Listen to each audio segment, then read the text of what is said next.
Hi there, Scorpio. Thank you for joining me for your monthly forecast for September. This month begins in dazzling fashion with a quite wonderful new moon, which occurs on the 5th. This new moon is emphasising your future plans, optimism, and also friendships and sociability, but it links with the planet of growth, Jupiter, which is in itself in the part of your scope that's to do with experimentation and adventurism. Yours is a sign which likes a certain amount of permanence and security, but then you tend to go through absolutely huge changes which can be very, very destabilising, and then you settle down again and move forwards. And then at the start of this month, the Sun is also going to be forging an amazing link with Pluto, the planet of change. So all these influences suggest that something is going to be changing for you. But what is it? Is it you leading the way, or is life going to be changing around you? Sometimes that happens with Pluto. It's not always what we consciously choose that Pluto serves up. When we look back, often Pluto serves up what we really needed. However, Saturn, the planet of structure, but also of restriction, which has been in your sign for just under a year, well, that is going to have a big impact this month too. Not least in the first 2 weeks when it clashes with Mars, your other co-ruler, which is the planet of instant action. It wants results now, and it's right at the top of your scope, and it could make you impatient around worldly aims. And if you're someone who's a leader, a manager, or some kind of supervisory role, it can give you much greater confidence, but you've got to use that wisely. Otherwise, in its clash with Saturn, you could find that you're becoming quite unpopular if you're pushing your will too hard on other people. But you know, the same can work in converse. It could be you who experiences across these 2 weeks someone who tries to force their power on you, and that can be very unpleasant too.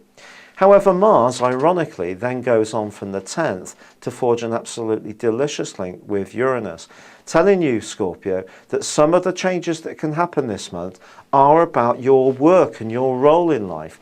And the more you're open to the unusual and being flexible, the better you can do. Uranus is a planet which is exalted or blessed in your sign. It's not in your sign at the moment, but Scorpio can kind of get Uranus. It gets novelty, it gets unusual things. The Plutonian side of your nature is very much about change too, and change often comes in novel ways. So new technology might be a clue of some of the things that are changing for you in the professional context. This may mean that you're learning new skills that do focus on the type of technology which just seems to become the norm these days. So if you're asked to go on a course, don't turn it down, be open to it. It could be the best thing you've ever done. Now there's a beautiful window of opportunity for your love life between the 12th and the 16th as Venus forges a quite beautiful link with Neptune. This can see you absolutely mesmerised by someone. Venus in your sign is going to bring some wonderful people your way this month, but you need to be selective. If you make a mistake, you're soon going to feel the pain from week 3 when Venus goes alongside Saturn. And if there seems to be a lack of love or affection or kindness or tenderness in general in your life, it could be illuminated in week 3. Now this could be quite a salutary lesson.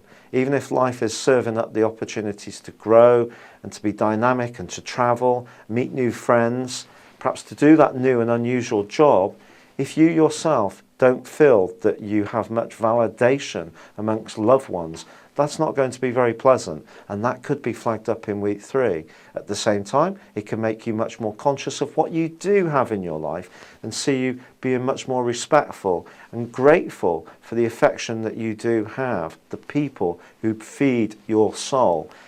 And if there is a lack of that nurturing going on in a close romantic relationship, I must be truthful with you, it could come to a shattering close in week 3 of this month. And you know, by the 23rd, as the Sun moves into your sector of reflection, joining with Mercury, I do think there can be some surprises before the end of this month. It may link to a colleague at work who may absolutely alarm you by something they say because you're not expecting it, but actually, when you hear it, it might actually be quite fascinating. On the other hand, you might find out, unfortunately, that there are some fair weather friends in your situation, and the last 10 days of this month can reveal these people. But by the time Mercury enters your sign, just 2 days before the end of September, I do feel by then you're starting to get a measure of what this amazingly powerful month will have meant for you. Thank you for joining me. Good luck and goodbye for now.